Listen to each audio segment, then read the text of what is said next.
Welcome to Deeper Diagnosis. I'm your host, the film doctor. I want to talk a little bit deeper about Bloodshot.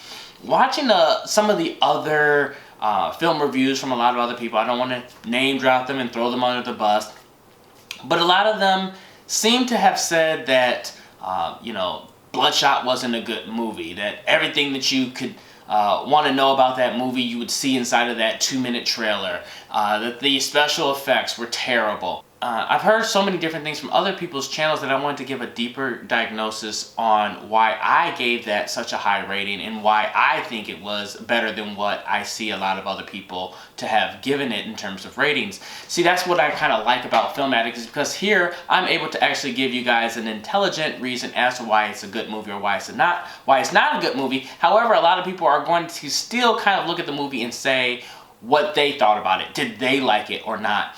The thing is that the special effects didn't take away from the movie. It didn't make it bad. It wasn't something where it was terrible to see a CGI Vin Diesel. To me, it's no different than seeing the Transformers movie or Infinity War with all the different CGI characters.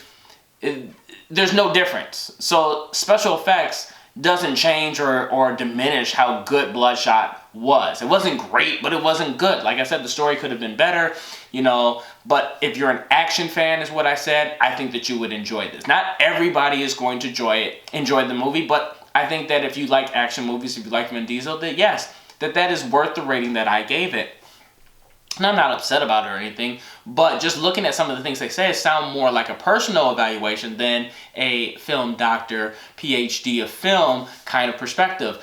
Seeing everything inside of 2 minutes inside of a trailer and thinking that you've seen everything inside the movie, what does that matter in my eyes when I think about it? Because I saw fucking Titanic, I know the ship's gonna fucking go down, like, what's the difference? I don't even need to see the 2-minute trailer for me to know everything that's going to happen inside that movie. They're going to have a beautiful time, they're going to hit an iceberg, and the ship is going to sink. Like, who cares about if you saw the trailer and that diminished if it was a good movie? This movie, I think, Bloodshot, was a really good movie. If you're an action fan, I do like action movies, so for what it's worth, it was a good action film. There's nothing that you can really sell me on to say that it's bad. It's nothing that you can sell me on to say that it's a D or E rating. It's better than Brahms the Boy, which I ended up reviewing. This movie had all the different necessities that were needed in order to display a really good action movie.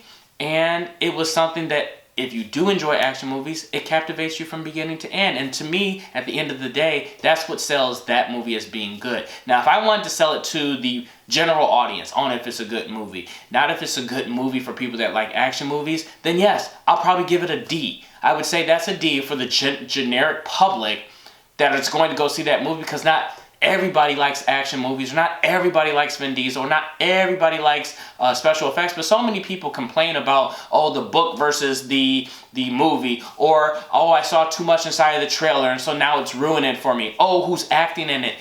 That doesn't define a good movie. There are other things that define good movies: cinematography, music, acting. All that jazz is compiled together to make a good movie, and different movies are good to different people. If you only like dramas, then you're not going to go and see a sci-fi and enjoy that movie. You're going to enjoy dramas because that's what you like, or that's what you're used to. So those kinds of things inside of those kinds of movies, if they're not inside of the movie you like, it's not going to be something that is captivating to you.